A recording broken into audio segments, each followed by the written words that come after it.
My teacher refused to lock down. During a real school shooting, she even went as far as blocking the light switch while the gunshots got louder and closer. When I begged her to let us hide, she just told me to sit down or I'd be expelled. I couldn't believe it. That was a year ago. Just last week, she was hauled out of her apartment in handcuffs.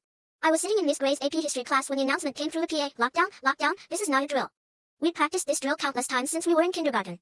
Lights off, hide in the corner, stay quiet. It was simple, routine. Everyone started moving without thinking, but then Miss Gray stepped right in front of us, her face tight with that look she gets when someone dares question her authority. Back to your desks. Now. Her voice had that cold edge, the one that left no room for argument. I didn't approve of any lockdown drill today, she said. I raised my hand, almost by reflex. But Miss Gray, we're supposed to do it. The only procedures you'll be following are mine, she shot back. Sit down, or you're all getting zeros on your presentations. Then she went into her usual spiel, the one about how she's been teaching for 25 years. It was always the same, respect and how her generation didn't need to be babied. Here's the thing about MS. Gray, she was one of those teachers who was super strict about the weirdest things but completely lazy when it came to actual teaching. She'd mark you absent if you were 30 seconds late, but she'd hand out A's on essays she clearly hadn't read. I once turned in a paper that had a paragraph about SpongeBob just to see what would happen. I got a 98. So, most of us reluctantly sat back down. Nobody wanted to risk their GPA over what we thought was probably just another drill. But then, it changed. Code red. This is a code red. All staff and students follow lockdown procedures immediately. That never happens during drills. In drills, they announce it once, and that's it. My stomach twisted.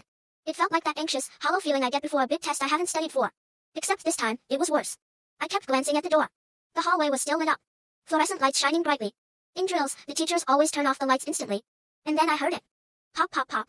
It sounded like firecrackers. But it wasn't. Everyone's phones started buzzing all at once. I pulled mine out, hiding it under my desk. My boyfriend, Ethan, was in chemistry 2 halls over. His text sent a chill through me. Hiding in the supply closet. Someone has a gun. Where are you? More texts came flooding in. Behind the filing cabinet in the main office. Under Mr. Rivera's desk. I showed Miss Gray my phone. My boyfriend says there's someone with a. She cut me off. I see what's happening here. You think you can pull off some elaborate prank to get me in trouble? Get me fired? The popping sounds were getting louder. Closer. Then, someone screamed in the hallway. It wasn't a playful scream. It wasn't some drama class exercise. That's probably just drama class practicing, Miss Gray said, though she didn't sound so sure anymore. I could see into Mr. Danielle's class across the hall. Lights off. No movement. Just an empty room where 20 kids should have been. My hands were shaking so bad, I could barely type. Henderson won't let us hide. Still at desks. Ethan. What?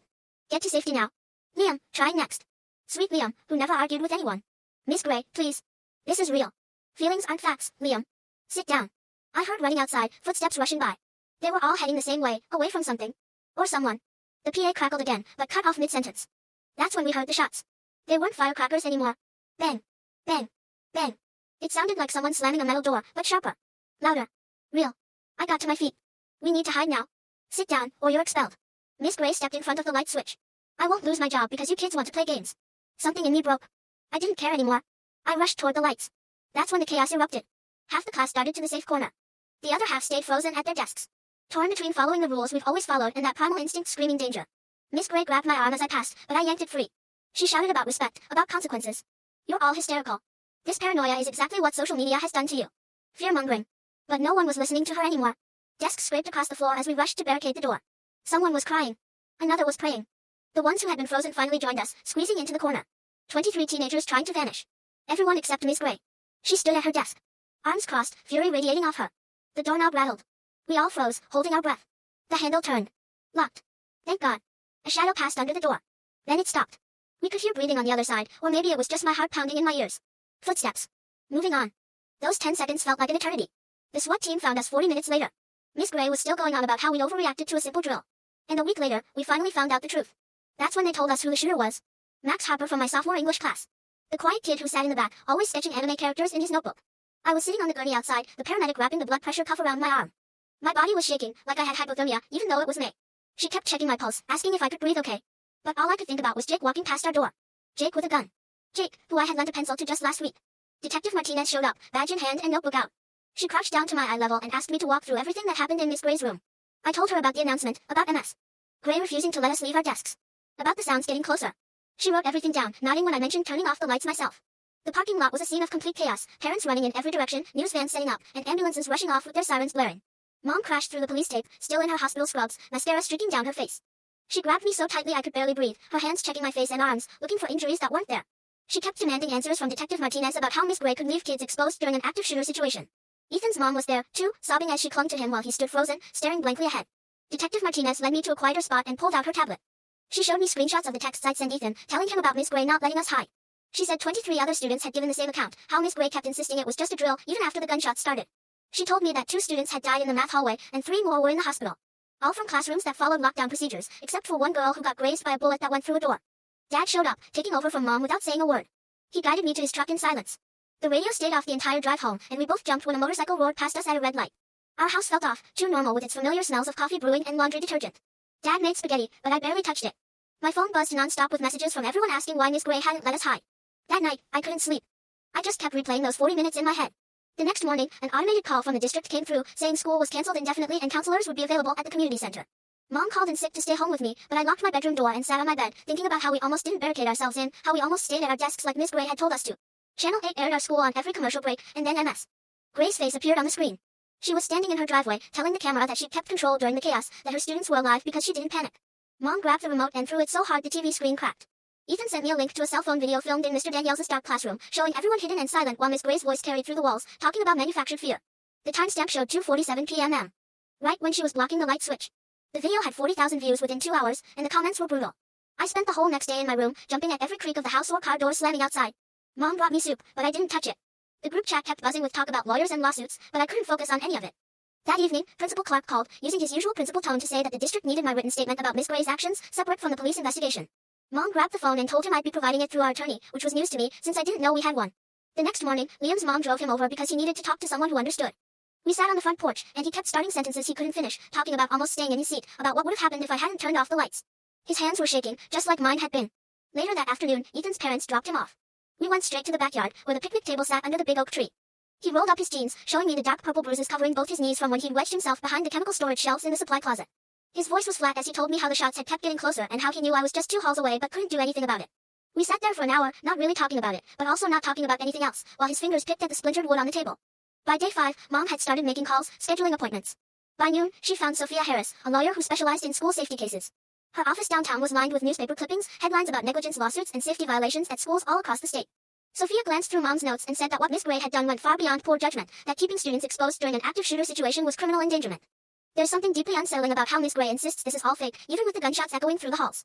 What kind of teacher becomes so convinced that real danger is just a figment of imagination when every other classroom is locked down and hidden away? She explained how other families were already filing civil suits, but that criminal charges would be up to the district attorney. On day 6, the community meeting descended into chaos the second MS. Gray walked through the civic center doors with her union rep, the crowd erupted in screams, but she just stood there, her expression as controlled as it had been during the shooting, repeating over and over that she had made the professional judgment. Someone threw a water bottle, and it slammed against the wall behind her. Security guards had to form a protective circle around her to usher her out. That night, the detective called with a question that sent a chill down my spine. She asked if Miss Gray had ever mentioned Max Harper in class, even though he hadn't been her student in years. Max Harper's name was whispered everywhere, circulating through group texts, but the news hadn't said it yet.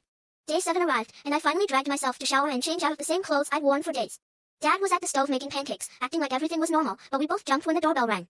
It was just the delivery guy, dropping off a package, but that split second of panic had become our new reality. Later that evening, the news confirmed what everyone had been thinking, showing Jack photo from when he graduated, a quiet kid I barely remembered from freshman year. The anchor dropped the real bombshell, though, revealing that Jake had filed a formal complaint against Miss Gray for psychological abuse 3 years ago. Mom grabbed her phone and immediately called our lawyer while Dad started searching online records for any trace of Jake's complaint. We uncovered a transcript from a 2023 school board meeting that mentioned a sealed student complaint against staff, and the dates lined up perfectly, even though Miss Gray's name wasn't explicitly listed. Day 8 rolled around. Ethan picked me up, gripping the steering wheel so tightly his knuckles were white. Then, he finally spoke, voice strained. She knew. She had to know it might be him, and she still kept us exposed. Liam began sending information through our class group chat that his parents had uncovered.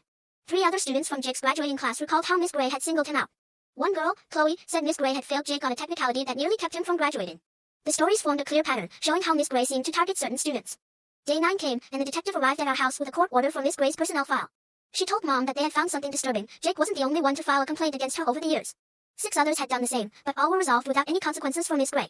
The detective needed my full statement about what Miss Gray had said during the lockdown, every word, every action while we begged her to let us hide. I sat at the kitchen table, the blank statement form in front of me, my pen hovering over it while Mom made coffee in the background. The first line asked for a description of the events, and I wrote 3 words before crossing them out. I tried again, but crossed it out too. How do you put into words the way someone's voice sounds when they've been in control for so long that they can't even imagine being wrong? The detective waited, her patience unbroken, while I struggled to find the right words for how Miss Gray stood there blocking the light switch while we heard those shots getting closer. In the end, I just wrote down exactly what happened, step by step, no opinions, just the facts. Day 10 arrived. While I was eating breakfast, my phone buzzed with a news alert. The school board had placed Miss Gray on administrative leave while an investigation was underway. That sounded promising until I read the teachers' union statement that followed, calling it a rush to judgment against a dedicated educator with 25 years of service. The comment section was already overflowing with 300 posts, half of them praising her as a hero for maintaining control, and the other half demanding her arrest. Mom snatched my laptop away and told me to stop reading, but I'd already seen my name mentioned 14 times. That afternoon, Principal Clark appeared at our door, looking like he hadn't slept in days. He sank onto our couch, staring at his hands, his voice heavy as he explained to Mom that there had been complaints about Miss Gray over the years. Parents had said she was too rigid, too harsh, but with tenure and students who scored well on their tests, nothing ever came of it. His voice cracked when he mentioned the two kids who didn't make it out. Day 11 began with my phone buzzing at 6 a.m. Someone had leaked Jake's manifesto to a news site before the FBI could contain it. 3 full pages about Miss Gray, how she failed him on his senior thesis over a missing footnote, how that one grade had kept him from his dream school, how she laughed when he asked if he could fix it. The details made my skin crawl, dates, times, and secretly recorded conversations, all building his case for why she deserved what happened next. That evening, Sophia, our lawyer, called an emergency meeting. The 23 families from Miss Gray's class were packed into a conference room at the Holiday Inn.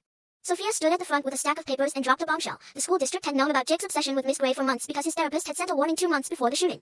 The room erupted, parents shouting, crying, demanding answers while Sophia tried to explain mandatory reporting laws and the district's liability. Day 12.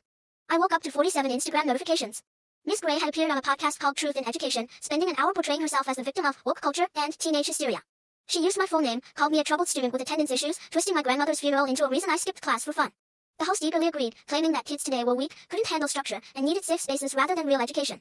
Sophia filed a cease and desist within 2 hours, but by then, the episode had already been downloaded 12,000 times. My Instagram was flooded with messages from strangers calling me a liar, an attention seeker, a crisis actor. The situation spiraled. Someone found Mom's work number at the hospital and started calling the nurse's station, asking if she was proud of raising a daughter who ruined teachers' careers. Day 15. Ethan showed up at my house with a sleeping bag, setting it up on my bedroom floor because neither of us could bear being alone anymore. We lay there in the dark at 3 a.m., both wide awake, staring at the ceiling. He kept replaying the day, wondering if he could have done something, if he could have pulled the fire alarm from the chemistry room, if that would have gotten everyone out before Jake started. The what-ifs were tearing us apart, but there was nothing we could say to make it better. The next morning, Miss Gray's husband, a real estate agent who sold all over town, launched a GoFundMe for her legal defense. Within 6 hours, it had raised $25,000. The description called it a witch hunt against a dedicated teacher, showcasing photos of her with former students who had become doctors and lawyers, carefully omitting anyone who didn't fit the narrative. People from 3 states away were donating, leaving comments about how liberals were ruining education. Day 16. Liam's mom called to say they were pulling out of the group legal action.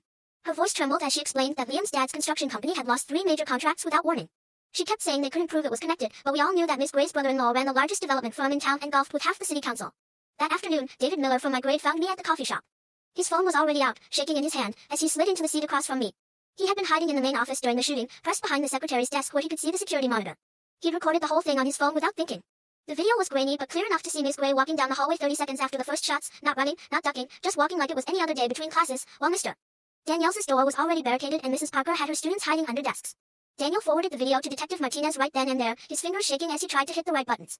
Day 18. I went back to therapy for the first time since middle school, when my parents got divorced. Dr. Lopez's office was just how I remembered it, fake plants, beige walls, the white noise machine buzzing in the background, supposed to be calming but only making me think of static.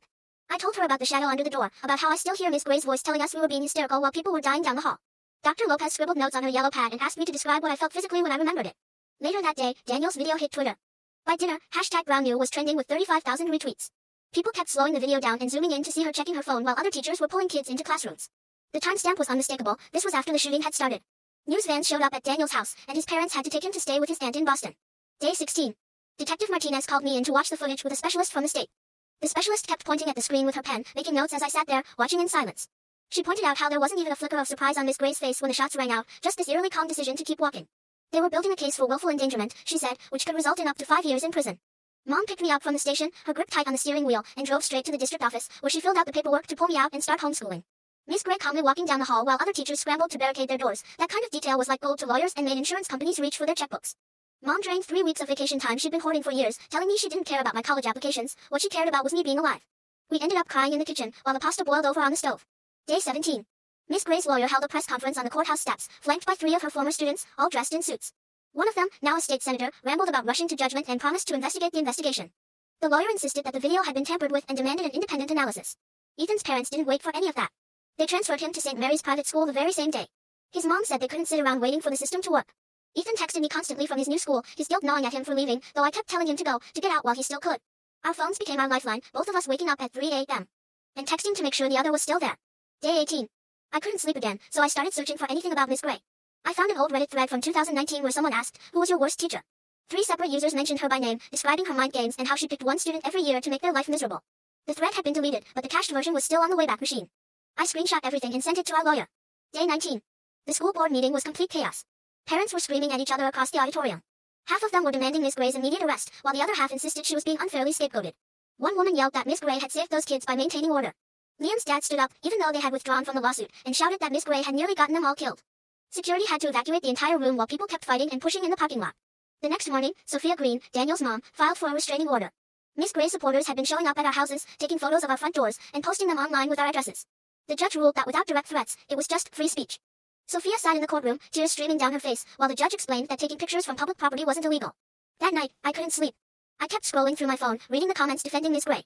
Around 3 a.m., I felt something inside me snap. I grabbed my laptop and pulled up the audio from that day, the recordings the news had released. The timeline had become public record, thanks to the investigation. I synced up MS. Gray's exact words with the sounds of gunshots in the background. I set my phone against my desk lamp, hit record, and began reading from the transcript. I didn't approve any lockdown drill today. The first bang echoed through my speakers. Sit down or you're all getting zeros. Bang bang. My hands were shaking, but I pushed through, reading every word she said while people were dying down the hall. I posted it to TikTok at 4:17 a.m., not expecting much. By noon, it had 2 million views and was climbing fast.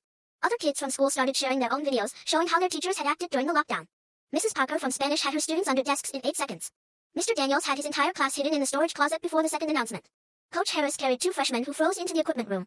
Every other teacher, except Miss Gray, had their students hidden within 30 seconds. The hashtag spread quickly across social media. Hashtag Teacher Save Students celebrated heroes, while hashtag Gray Chose Control showed footage of our class still sitting at desks while gunshots rang out. That night, around 2 a.m., Ethan showed up at my house without warning. His mom had found him having a panic attack in the bathroom and brought him over. We sat in my driveway, sharing earbuds and listening to old playlists from before everything changed. He kept repeating the same thing like a prayer. I should have done something. I should have done something. The next morning, the district attorney's office held a press conference. 23 counts of reckless endangerment of a minor. 1 for each student in our class. Miss Gray turned herself in, wearing a navy suit with her teaching awards pinned to her jacket. Cameras captured every moment as she walked up the courthouse steps, chin high, and a small smile on her face. Her bail hearing was that afternoon, and the judge set it at $40,000. Her supporters launched a GoFundMe before she was even processed. In just 2 hours and 17 minutes, the full amount was raised. She walked out of the courthouse smiling and stopped in front of the cameras. Mom had to pull me away when Miss Gray started talking about vindication and control. She claimed that maintaining order was what saved lives. The victims' families began meeting at the community center every Wednesday, but I couldn't bring myself to go. Mom went instead, returning with red eyes each time. She would hold me tight and say nothing about what she heard there. Liam texted me a photo of something his mom found while cleaning old PTA files, Max Harper's junior year essay with Miss Gray's harsh red pen comments. The essay seemed fine to me, but her notes were brutal, criticizing poor effort and lazy thinking. At the bottom, in her neat handwriting, she had written about discussing his future in her class. The next day, Detective Martinez called, telling me they had found 6 more complaints against Miss Gray from 15 years ago. All from male students, all mentioning psychological manipulation. Every complaint had been quietly dropped after closed-door meetings with administration. The detective sounded tired when she said this wasn't unusual in cases like this. Principal Clark resigned in an unexpected press conference. He stood at the podium and admitted he had failed us. He said MS. Gray should have been removed years ago, but he had taken the easy way out. The reporter seemed shocked that someone was taking responsibility for once. 2 days later, Miss Gray's lawyer filed a countersuit against the district for $4 million. They claimed the district was using her as a scapegoat for their own security failures. My phone buzzed with the news alert while I was in my therapist's waiting room, and I couldn't help but laugh at the audacity. The next day, Sophia called a meeting at the community center. All 23 families showed up. She stood at the front, distributing papers while explaining that we weren't just defending ourselves anymore. We began filing criminal complaints with the state board and preparing a federal civil rights lawsuit. Parents were filling out forms, swapping contact details, while Sophia's assistant typed everything into her laptop. That night, sleep eluded me, so I dug up an old notebook from my desk and started jotting everything down. Every word Miss Gray spoke during those 47 minutes went into that notebook. How she blocked the light switch. Her threats of giving us zeros and expelling us while the gunshots echoed closer. Dr. Lopez had suggested that writing could help process trauma, but to me, it felt more like I was documenting a case. 3 days later, my phone started buzzing nonstop with notifications about a new website. A group of Miss Gray's former students had put together something called Survivors of Room 203. I clicked the link, and one testimonial after another flooded in. 37 stories in the first few days alone. Students from over a decade ago sharing eerily similar experiences. Public humiliation when you dared to challenge her. Grades mysteriously dropping when you stood up to her. Psychological manipulation that made you second-guess your every thought. The pattern was impossible to ignore. A local reporter reached out to my mom and asked if I'd be willing to do an interview. My hands trembled as the camera turned on, but I managed to keep my voice steady and told them exactly what happened. How Miss Gray just stood there while gunshots rang out in the hallway, putting her authority over our safety. The segment aired that evening, and my phone buzzed for hours, non-stop. The next day, Liam shocked everyone by posting his own story on Instagram, despite his parents begging him not to. He wrote about how, at one point, he almost stayed seated, more afraid of Miss Gray's punishment than the danger outside. He said I saved his life by defying her. Within 3 hours, his post had 10,000 shares, and it just kept growing. That afternoon, the FBI agent called with new information they had uncovered. Jake had sent a text to a friend the night before the shooting, telling him how Miss Gray had publicly humiliated him in front of the class. The friend had deleted the texts out of guilt, but the investigators were able to retrieve them from the phone company's servers. The messages were blunt, showing Jake's hatred for Miss Gray and his exact plans. 2 days later, news broke that Miss Gray's husband had filed for divorce and moved out in the middle of the night. Court records revealed he had been planning it for months, but the shooting pushed him to act sooner. Even her husband was walking away. I had to go back to school to pick up my things since the semester was ending. Room 203 was still sealed off, crime scene tape stretched across the door. The hallway felt wrong, the air thick with the smell of industrial cleaner trying to mask something deeper. I grabbed my things from my locker quickly, knowing Ethan was waiting in the parking lot with the car running. The prosecution had brought in Dr. Catherine Mills, an expert in crisis response. She spent 3 days reviewing everything, and her findings were tough. Miss Gray had broken every protocol, showing gross negligence that put our lives directly in danger. The fact that MS. Gray supporters had raised $40,000 in just 2 hours made me wonder who exactly has that kind of money and motivation to defend a teacher who kept kids sitting while gunshots rang out. Her report, a 50-page professional analysis, boiled down to one thing: Miss Gray chose her control over our safety. Then, Miss Gray's supporters decided to hold a rally at the courthouse, but it quickly turned into chaos. The parents of the 2 students who died showed up as counter-protesters. When someone yelled that Gray had done nothing wrong, one of the mothers collapsed, sobbing, on the courthouse steps. The photo went viral within minutes, showing how divided our town had become. News vans from 3 states away started arriving. Ethan's mom organized a support group meeting that weekend at the community center. 23 of us survivors gathered in a circle of folding chairs. The girl from Mr. Danielle's class nervously twisted her hair while she described how their teacher had immediately flipped desks to make a barrier. Another student from the science wing talked about how his teacher pulled them into the chemical storage room and used a filing cabinet to block the door. Every one of them had the same story, except for us. Their teachers protected them. Ours didn't. One girl looked at me and said we shouldn't have had to save ourselves. Everyone nodded. The State Board of Education finally launched an investigation on day 35, after the media pressure became too much. Sophia called that afternoon to say they were subpoenaing 10 years of records from the school district. She told me they had uncovered 17 formal complaints against Miss Gray that had never been properly documented. Criminal charges against the administrators who had covered for her were now a possibility. That night, Mom arranged a quiet dinner with Ethan's family. We all sat around their table, pushing food around our plates in silence. Ethan's dad tried to talk about his college plans for next year, but the conversation fell flat. His mom mentioned summer vacation ideas but stopped when a car backfired outside. We all jumped. We were all pretending we weren't changed. That loud noises didn't make us freeze. That shadows didn't make our hearts race. By day 40, I found myself at the state capitol building, standing behind a microphone with 300 people watching. The legislative committee was seated behind a long desk, taking notes while I read from my prepared statement. I told them how Miss Gray had used her authority as a weapon while a weapon was in our school. I said she had chosen her ego over our lives. I asked them how many complaints it would take before someone took action. When I finished, the representatives just stared at me. 2 days later, a custodian named Jack contacted our lawyer with something major. He had found security footage from 3 years ago that no one knew existed. It was from an old camera system that had never been disconnected. The video showed Jake leaving Miss Gray's classroom, tears streaming down his face, before punching a wall so hard his knuckles bled. The timestamp matched exactly with the day Jake had filed his complaint against her. The original investigation had missed this footage because no one thought to check the old system. On day 42, Liam's family called to say they were rejoining the lawsuit. His dad's company mysteriously regained all their contracts the same day the FBI began investigating Miss Gray's brother-in-law for witness tampering. Liam's dad said some things were more important than money, but we all knew the truth. The brother-in-law backed down when federal agents showed up at his office. The grand jury met the next week and upgraded the charges against Miss Gray to attempted murder through depraved indifference. Her lawyer appeared on the news, calling it prosecutorial overreach, but the district attorney held a press conference explaining that keeping children exposed during an active shooter situation showed a total disregard for human life. Legal experts on TV noted that this kind of charge was typically used in drunk driving fatalities, but this case could set a new legal precedent. Ethan got his early admission letter to State University on day 45, but called them that afternoon to defer his enrollment for a gap year. He came over that evening, and we sat together on my porch while he explained that he couldn't leave me to face the trial alone. We both understood that what we shared was no longer the typical teenage relationship. It had evolved into something deeper, bound by survival, not just love. Day 47 marked the first day I felt some semblance of normalcy since the shooting. I managed 6 hours without thinking about it while helping Mom reorganize the garage. Then, guilt hit me like a ton of bricks. How could I forget, even for a moment, when 2 kids had died? Dr. Lopez said healing isn't linear during our session, but it felt like I was betraying them. It felt like abandoning the ones who didn't make it out. Day 50 arrived, and the state board held a hearing to revoke Miss Gray's teaching license. She arrived in a black suit, claiming this was an unfair attack on a dedicated educator. When the board presented testimonials from 37 former students about her behavior, she dismissed them as weak children who couldn't handle high standards.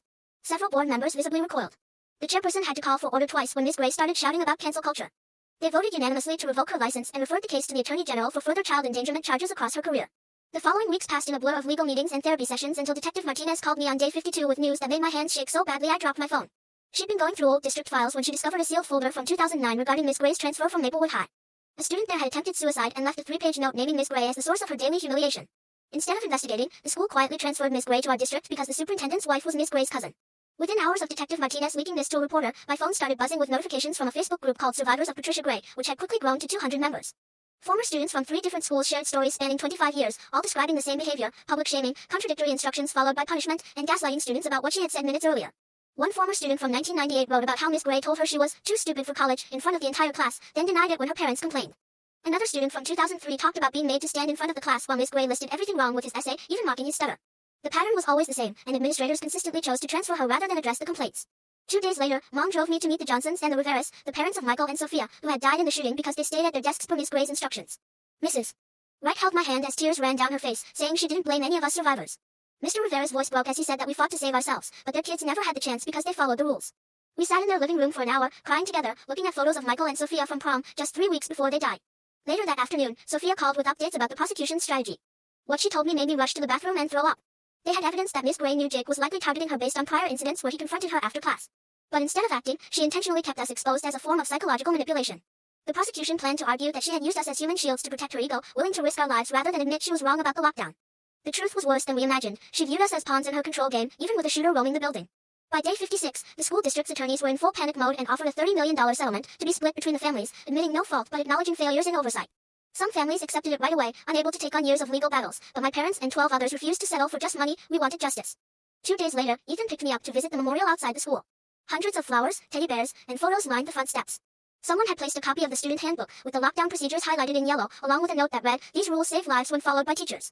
We stood there holding hands, reading all the messages people had left, when Ethan noticed something that made his grip tighten around my fingers so hard it almost hurt. Between 2 bouquets was a printed copy of Jake's manifesto, the one the defense teams had just gained access to. 5 pages of Miss Gray's teaching tactics, laid out like a guide to psychological abuse. He documented the public shaming, the confusing instructions followed by punishment, the gaslighting over things she had said minutes earlier. Each example had dates and witnesses to back it up. The FBI had confirmed every incident with former students. That same week, Ms. Gray's former teaching assistant from 2015 finally spoke out in an interview with local news. She'd quit after just 1 semester because she couldn't stand seeing how Miss Gray treated the students.